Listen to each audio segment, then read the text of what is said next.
معنا نهج حياة. হঠাৎ আপনাকে এক ডাক্তার রিপোর্ট দিয়ে বলল আপনি মাত্র 30 দিন বাঁচবেন, আপনার ক্যান্সার হয়েছে, এখন আপনার শেষ স্টেজ যাচ্ছে। এটা শুধু আপনি জানেন, আপনার পরিবার কিংবা বন্ধু বান্ধবরা কেউ জানে না।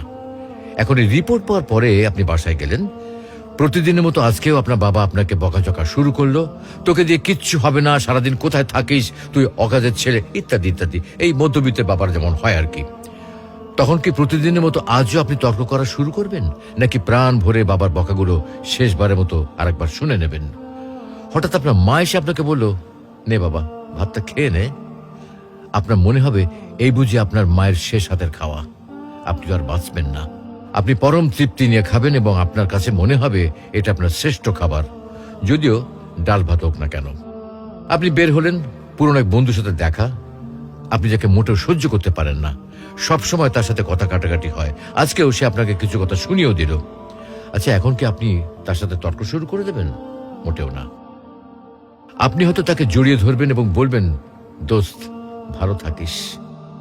আচ্ছা জানেন, আমরা এখন মৃত্যুর কথা ভাবতেই চাই না, এ থেকে আমরা পালিয়ে বেড়াতে চাই। কিন্তু যদি আপনি ভাবেন যে আজই আপনার শেষ দিন, তাহলে দেখবেন সবকিছুই আপনার কাছে ভালো লাগছে। তাই ইগো ছেড়ে দিন, ইনশাল্লাহ আপনার মন ভালো হয়ে যাবে।